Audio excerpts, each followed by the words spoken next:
మిత్రులారా,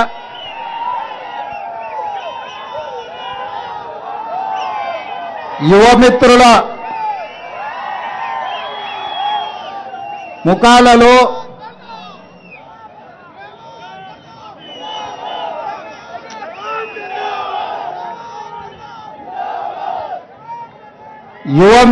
ముఖార విందంలో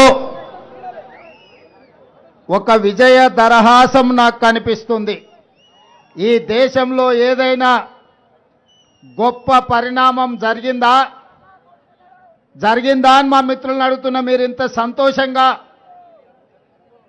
ఈ ఉద్యమంలో ఉత్సాహంగా మీరు పాల్గొన్నారంటే, మీ అందరి ముఖార విందంలో ఒక విజయ దరహాసం కనిపిస్తుందంటే, छप्पन इंच छाती हमारे युवाओं के सामने झुक गया।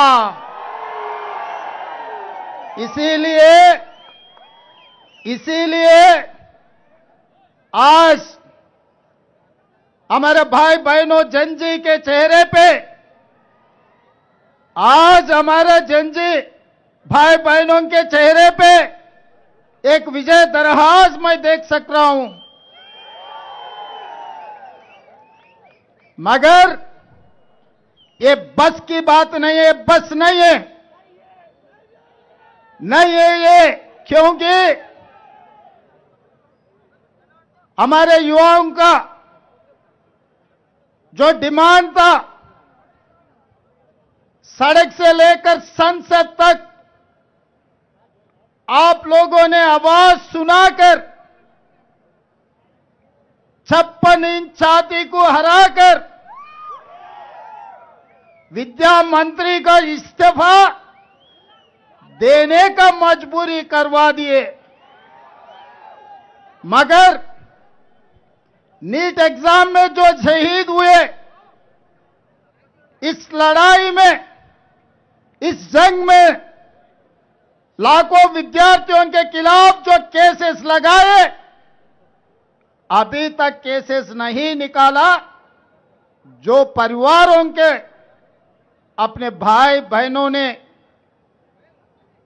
सरकार शिक्षा और परीक्षा में फेल होकर जिनके जान ले चुकी है, उनके परिवार को प्रधानमंत्री जी ने नहीं मिला, मदद नहीं दिए।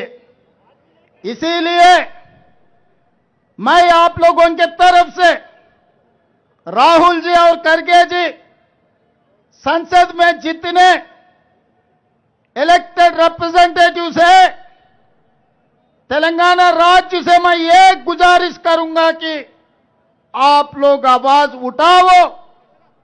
सोमवार के दिन जितने भी केसेस लगाए, पूरा केसेस हटाना। जितने बच्चे शहीद हुए, उनके परिवार को केंद्र सरकार से मदद मिलना।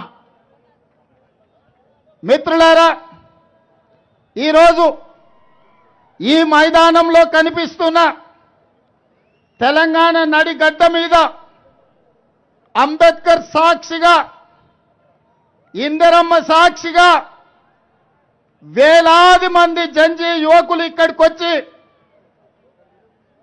వేదిక మీద ఉన్న ఈ జంజీ యువకులు కానీ, ఇక్కడున్న సోదరి మనులు కానీ, ఇక్కడికి తరలి వచ్చిన వేలాది మంది, వీళ్ళెవరు కూడా కాంగ్రెస్ పార్టీ కార్యకర్తలు కాదు, కాంగ్రెస్ పార్టీ నాయకులు కాదు.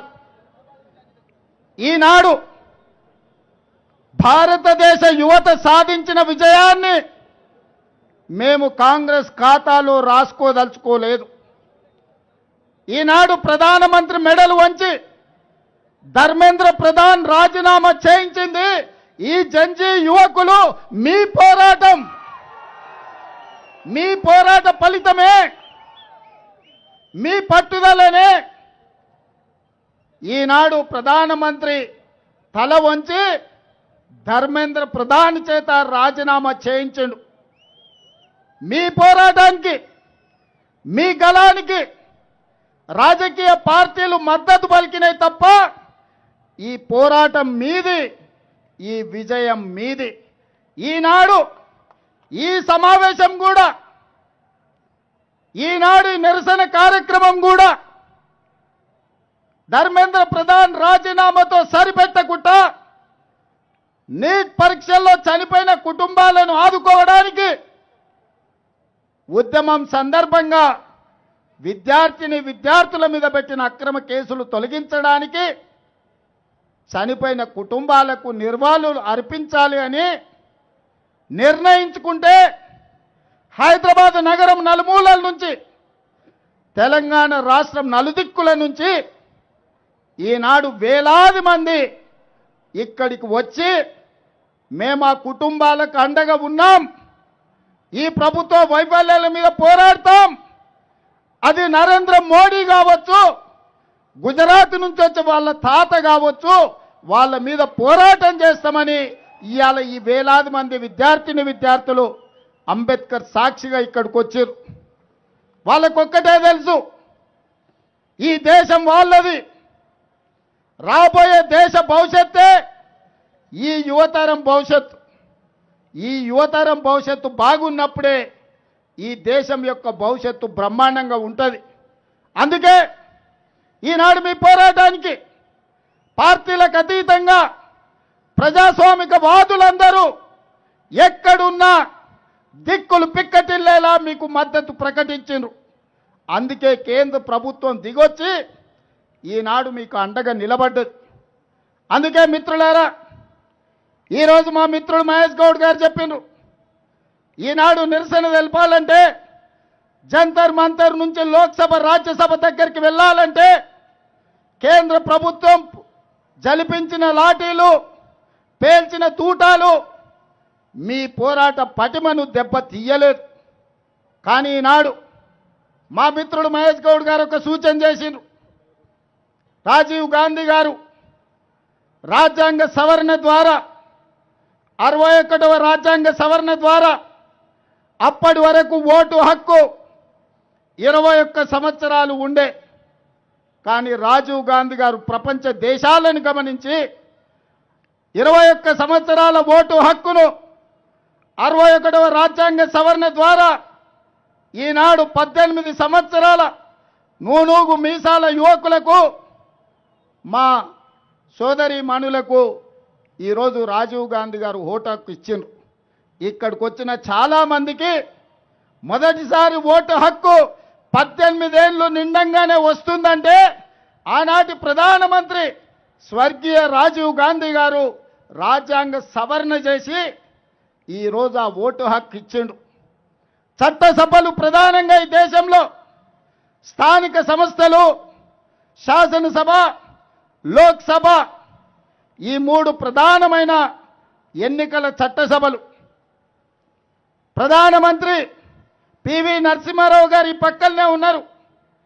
రాజీవ్ గాంధీ ఓటు హక్కు ఇస్తే రాజ్యాంగాన్ని 73, 74వ సవరణ ద్వారా స్థానిక సంస్థలలో జిల్లా పరిషత్ చైర్మన్గా, పెద్ద పెద్ద నగరాలకు మేయర్లుగా 21 సంవత్సరాల వయసులోనే మేయర్లుగా, జిల్లా పరిషత్ చైర్మన్లుగా ఎన్నిక కావడానికి 21 సంవత్సరాలు పూర్తి చేసుకున్న యువతీ యువకులకు అవకాశం ఇచ్చిండ్రు. అట్లనే ఒక కమ్యూనిటీ సోదరిమని త్రివేంద్రం మేయర్ అయింది 21 సంవత్సరాలు. ఇవాళ ఇంకా కొన్ని అంశాలను మీతో పంచుకోదలుచుకున్న యువమిత్రులతో, ఈనాడు IAS, IPS, IFS, civil services దేనికైనా 21 సంవత్సరాలు పూర్తయితే అర్హత సాధిస్తున్నారు. 35 సంవత్సరాల క్రితం మన తెలుగు అమ్మాయి శ్రీలక్ష్మి అనే అమ్మాయి ఆనాడు ఐఏఎస్ 21 సంవత్సరాలకే సాధించింది. ఈ మధ్యకాలంలో మహబూబ్నగర్ జిల్లా నుంచి డి అనన్య అనే అమ్మాయి 22 సంవత్సరాలకే ఐఏఎస్ సాధించింది. అంతెందుకు 32 సంవత్సరాల క్రితం ఇక్కడే ఎక్కడో డ్యూటీలో ఉన్నట్టున్నాడు తెలంగాణ రాష్ట్ర డీజీపీ సివి ఆనంద్ 22 సంవత్సరాలకు ఐపీఎస్ సాధించి ఈనాడు తెలంగాణ రాష్ట్రానికి డీజీపీగా కొనసాగుతున్నాడు. మరి వాళ్ళ మిత్రులారా, అసెంబ్లీ లోక్సభలో 25 ఏళ్ళు, శాసన మండలి రాజ్యసభలో 30 ఏళ్ల వయసు ఈరోజు ఎన్నికల్లో పెట్టిండ్రు. కానీ పక్కనున్న దేశాలు, జర్మనీ లాంటి దేశంలో, గ్రేట్ బ్రిటన్ లాంటి దేశంలో 18 సంవత్సరాలు పూర్తయితే చట్టసభలకు ఓడమే కాదు, ఆ దేశాలకు ప్రధానమంత్రులుగా లేకపోతే ప్రెసిడెంట్లుగా ఎన్నిక కావచ్చు. పక్కనే ఉన్న సింగపూర్లో 21 సంవత్సరాలు పూర్తి చేసుకుంటే ఆ దేశానికి ప్రధానమంత్రి కావచ్చు. అందుకే ఈనాడు మా మిత్రుడు మహేష్ గౌడ్ గారు ఏదైతే సూచన చేసిండో మీ అందరి సమక్షంలో నేను మాట ఇస్తున్నా. ఆగస్టు మొదటి వారంలో అసెంబ్లీ శాసన మండలి ప్రత్యేక సమావేశాలు ఏర్పాటు చేసి శాసనసభలో చర్చించి ఈ దేశంలో ఎమ్మెల్యేగా ఎంపీగా పోటీ చేయడానికి 21 సంవత్సరాల వయసును అర్హతగా తీర్మానం చేసి ప్రధానమంత్రికి పంపిస్తా. ఈరోజు ఎవరో మంత్రులు ప్రధానమంత్రులు కావడం కాదు, 25 సంవత్సరాల వయసు వరకు మీరు ఎదురు చూడాల్సిన అవసరం లేదు.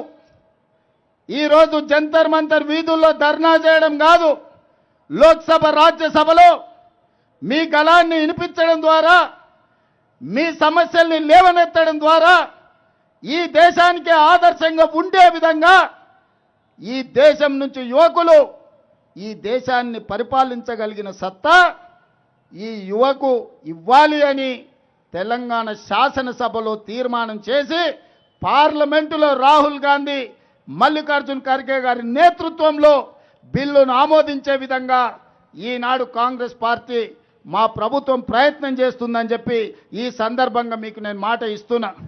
మిత్రులారా, విద్యాశాఖ లేదా ఐటీ శాఖ అత్యంత కీలకమైన శాఖలు 60 ఏళ్ళలో, 70 ఏళ్ళలో, 90 ఏళ్ళలో కాదు, 21 సంవత్సరాలు నిండిన యువకులు ఈ దేశానికి మంత్రులైతే తప్పకుండా దేశ భవిష్యత్తు మారుతుంది, ప్రపంచంతో పోటీ పడతాం.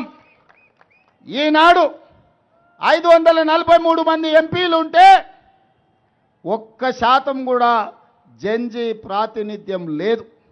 1% లోపలనే ఈరోజు లోక్సభలో మీ ప్రాతినిధ్యం ఉంది. మీ జనాభా ఈ దేశంలో 30% ఉంది. 30% జనాభా ఉన్న జెన్జీ యువ కెరటాలకు చట్టసభలలో ప్రవేశం కల్పించాల్సిన బాధ్యత ఈ ప్రభుత్వాల మీద ఉన్నది. అందుకే భారత రాజ్యాంగాన్ని సవరించడం ద్వారా చట్టసభల్లో 21 సంవత్సరాలు నిండిన యువకులకు, యువతులకు ఎమ్మెల్యేలుగా, ఎంపీలుగా పోటీ చేసే అవకాశాన్ని కల్పించాలి. తప్పకుండా శాసనసభ ఆగస్టు మొదటి వారంలో సమావేశాన్ని ఏర్పాటు చేసి ఈ తప్పకుండా తీర్మానాన్ని చేస్తామని చెప్పి నేను ఈ సందర్భంగా మీ అందరికీ మాట ఇస్తున్నా. మిత్రులారా, రాజకీయ పార్టీలను, రాజకీయ కార్యకర్తల్ని బెదిరించో, అదిరించో, అక్రమ కేసులు పెట్టో, ఈడీ, ఇన్కమ్ ట్యాక్స్, సిబిఐ కేసులతో ఈనాడు లొంగ తీసుకునే ప్రయత్నం కేంద్ర ప్రభుత్వం చేసింది. కానీ మనస్ఫూర్తిగా గుండెల నిండా మిమ్మల్ని అభినందిస్తున్నా. నరేంద్ర మోడీ నిరంకుశ పాలనకు, మీ నీట్ పరీక్షలు, సిబిఎస్ఈ పరీక్షల్లో వైఫల్యం చెందిన కేంద్ర ప్రభుత్వాన్ని మీ గుండె ధైర్యంతో లాఠీలకు, తూటాలకు, బాష్పవాయు గోళాలకు ఎదురొడ్డి నిలబడి నరేంద్ర మోడీని ఓడించి ధర్మేంద్ర ప్రధాన్ను రాజీనామా చేయించారు. మనస్ఫూర్తిగా ఈ యువ తరానికి ఈరోజు నేను అభినందనలు తెలియజేస్తున్నా. ఈ సునామీ ఇంతటితో ఆగొద్దు. ఈరోజు ఇక్కడ ఏదైతే మీరు గలం వినిపించిండ్రో మీ మాట చట్టసభల్లో వినిపించాలి, ఇది ప్రపంచానికి చేరాలి అనేదే నా ఆలోచన. అందుకే आज यहाँ पर जो आगे हमारे भाई बहनों से एक ही मेरा सुझाव है, आपके लड़ाई सड़क से लेकर संसद तक चलना, संसद अंदर जाने के लिए दरवाजा बंद है। इसीलिए आज एक बात साफ कहना चाहता हूं, तेलंगाना मुख्यमंत्री के नाते पर अगस्त पहले वार असेंबली शासन मंडली बुलाऊंगा। हाउस चलाकर चर्चा कर हम लोग ये रेजोल्यूशन करने वाला है, 21 साल पूरे होने के बाद चुनाव लड़ने के लिए विधानसभा से लेकर लोकसभा तक जिन जिन को 21 साल पूरे हो गए वो लोग आज IAS, IPS, IFS बन रहे। वही युवा मेयर, लोकल बॉडीज में जिला परिषद चेयरमैन बन सक रहा है। क्यों नहीं विधानसभा में, क्यों नहीं लोकसभा में, क्यों नहीं शिक्षा मंत्री ने, जो केंद्र सरकार ने शिक्षा और परीक्षा में फेल हो गए। इसीलिए आज हमारे युवा सड़क पे आकर उनकी आवाज सुनाकर 56 इंच छाती को हरा देके जंतर मंतर में बिठाए। आज पहली बार इस देश जनता का विजय पहली बार जंतर मंतर से हासिल किए। इसीलिए नरेंद्र मोदी जी से, इस देश प्रधानमंत्री से मेरा गुजारिश है, देखो जर्मनी, देखो ग्रेट ब्रिटेन, 18 साल के बच्चे उस देश का प्रधानमंत्री बन सकता है, उस देश का प्रेसिडेंट भी बन सकता है। बगल में सिंगापुर 21 साल में प्राइम मिनिस्टर बन सकता है। क्यों नहीं हिंदुस्तान में? ये युवा MLA बनना चाहता है, ये युवा MP बनना चाहता है, यही युवा शिक्षा मंत्री बनना चाहता है, विद्या मंत्री बनना चाहता है, IT एंड इंडस्ट्रीज मिनिस्टर्स बनना चाहता है। इस देश का भविष्य जनजी युवाओं को मौका देने का बहुत बहुत जरूरी है। इसीलिए आज मैं ये फैसला किए, आने वाले दिनों में अगस्त पहले वार हम असेंबली चलाएंगे, असेंबली में ये बिल पास करेंगे। 21 साल युवाओं को MLA MP बनाने का, केंद्र में राज्य में मंत्री बनाने का हक देने के लिए तेलंगाना असेंबली से हम लोग आवाज देंगे, हम लोग नारा देंगे, हम लोग युवाओं को MLA MP बना के दिखाएंगे। आने वाले दिनों में केंद्र में राहुल गांधी प्रधानमंत्री, मंत्रिवर्ग में यही जनजी को विद्या मंत्री बनाने का वादा करता हूं। ये जिम्मेदारी मैं लूंगा। मैं बात करूंगा इंडिया अलायंस से, मैं मिलूंगा हर पॉलिटिकल पार्टी नेता लोगों से। आज ये लोग सड़क में आवाज देकर घर वापस जाने का नहीं है। आज ये युवा ये सड़क से निकलकर संसद तक जाना, संसद में इनका आवाज सुनाना, पूरा दुनिया को युवाओं का, जनजी का आवाज जाना है। वो देने के लिए, वो काम करने के लिए, इस युवाओं को, इस जनजीजों को कामयाब करवाने के लिए हम लोग, हमारा भट्टी जी, हमारा महेश गौड़ जी, हमारा अजहर जी, हम लोग सब जिम्मेदारी लेंगे। आप लोग तैयार हैं? तैयार है? संसद में आने के लिए तैयार है? विधानसभा में आने के लिए तैयार है? लोकसभा में जाने के लिए तैयार है? जिन्हों तैयार है हाथ उठाओ। धन्यवाद मित्रों।